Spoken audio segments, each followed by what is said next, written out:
పెద్దిరెడ్డి రవికిరణ్ గారు నమస్కారం అండి.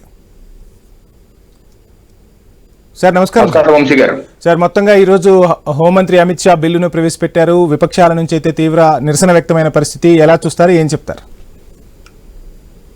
వంశీ గారు, ముందుగా మీకు ప్యానలిస్టులకి ఐ న్యూస్ వీక్షకుల శుభ సాయంత్రం అండి.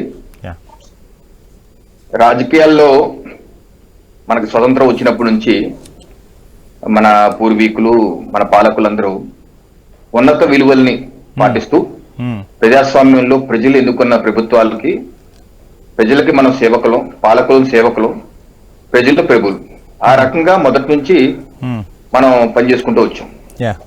మచ్చ లేకుండా రాజకీయ నాయకులు ఉండాలి అన్నది మన ఫోర్ ఫాదర్స్, మన రాజ్యాంగ నిర్మాతల యొక్క ఉద్దేశం. అందుకనే అప్పటి నుంచి ఇప్పటి వరకు ఏ ఒక్క చిన్న ఆరోపణలు వచ్చినా, ఉదాహరణకి లాల్ బహదూర్ శాస్త్రి గారు ఒక రైల్వే ప్రమాదం జరిగితే బాధ్యత తీసుకుని రాజీనామా చేసి ఉన్నత విలువలు సెట్ చేసిన వ్యక్తి. అలాగే ఒక బ్రైబరీ కేసులో ఒక డైరీలో, ఒక స్కామ్ డైరీలో ఎల్కే అని ఉందంటే, ఎల్కే మాత్రమే ఉంది, ఎల్కే అద్వానీ అని ఆరోపణలు వస్తే వెంటనే ఆయన రాజీనామా చేసి ఇదేదో తేలినాకే నేను యాక్టివ్గా ఉంటా అని చెప్పేసి తప్పుకున్న వ్యక్తి. అలాగే ఇటీవల 2018లో కూడా ప్రధానమంత్రి నరేంద్ర మోడీ గారి నేతృత్వంలోని కేంద్ర ప్రభుత్వంలో విదేశాంగ సహాయ మంత్రిగా ఉన్నారు ఎంజే అక్బర్ గారు. వారి మీద ఆరోపణలు వచ్చాయి. ఆరోపణలు రాగానే రిజైన్ చేశారు, పక్కెళ్ళిపోయారు.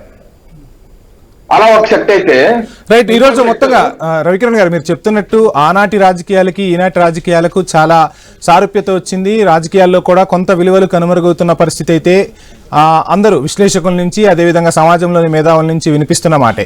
ఈ నేపథ్యంలోనే కేంద్ర హోంమంత్రి అమిత్ షాపై కూడా ఈరోజు ప్రధాన ప్రతిపక్షం కాంగ్రెస్ ఆరోపణలు గుప్పించింది. గుజరాత్కు హోంమంత్రిగా ఉన్నప్పుడు మీపై కూడా అభియోగాలున్నాయి, మరి ఆ రోజు ఏం చేశారు అంటూ ప్రశ్నలు సంధించిన పరిస్థితి, ఏం చెప్తారు?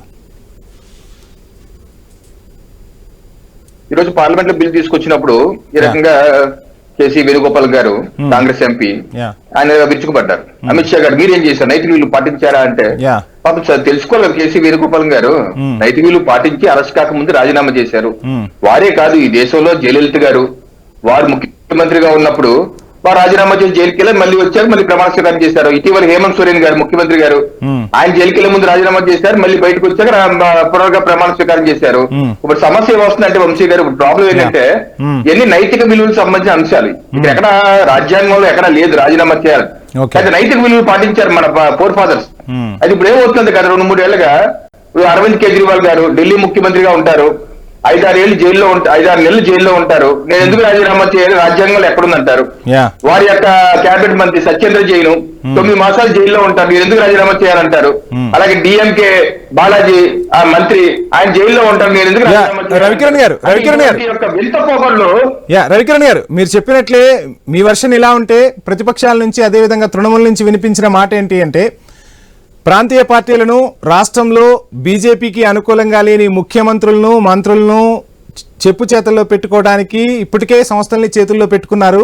కేంద్ర దర్యాప్తు సంస్థలు కానివ్వండి, ప్రధాన సంస్థలు ఏవైతే ఉంటాయో ఆ సంస్థలన్నింటినీ కూడా చెప్పు చేతల్లో పెట్టుకున్నారు. ఈ బిల్లు పాస్ చేసి ఇక రాష్ట్రాల ముఖ్యమంత్రుల్ని ఓ ఆట ఆడేసుకోబోతుంది బీజేపీ అని చెప్పి తృణమూల నుంచి వినిపిస్తున్న మాట, ఏం చెప్తారు? నేను అనేది ఏంటంటే, మీరు మాటికి వరసెక్కడికి బ్రేక్ వేస్తే ఎలా చెప్పండి వంశీ గారు, కొంచెం చెప్పనేవాళ్ళు కదా. ఇటువంటి తప్పుడు ధోరణులు ఉన్నప్పుడు దాన్ని కరెక్ట్ చేయాల్సిన బాధ్యత సుప్రీంకోర్టు కూడా చెప్పింది. ఎక్కడ రాజ్యాంగంలో లేదు కాబట్టి రాజ్యాంగంగా సవరణ చేయాల్సిన అవసరం ఉందని సుప్రీంకోర్టు చెప్పింది. దానిలో భాగంగా ఈ రోజు ఈ యొక్క డ్రాఫ్ట్ బిల్ తీసుకొచ్చారు. ఈ డ్రాఫ్ట్ బిల్ తృణమూల కాంగ్రెస్ చేస్తున్న ఆరోపణలు అనవసరమైన ఆరోపణలు. ఎందుకంటే ఇక్కడ ప్రభుత్వాలు ఎలా పడిపోతాయండి. ఇప్పుడు ఒకవేళ ఈ యొక్క రాజ్యాంగ అధికరణ 75ని సవరిస్తున్నారండి. ఇది ప్రధానమంత్రిని కూడా ఇంక్లూడ్ చేశారు. ప్రధానమంత్రులు, కేంద్ర మంత్రులు, అలాగే రాజ్యాంగ సవరణ 164 అయితే ముఖ్యమంత్రి, అలాగే రాష్ట్ర మంత్రులు.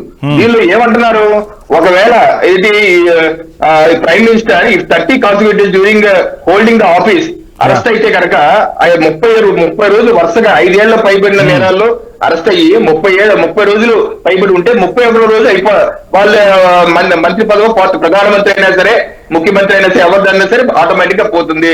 Provided also that nothing in this class shall prevent such prime minister and minister from being subsequently appointed as prime minister or A minister by the president.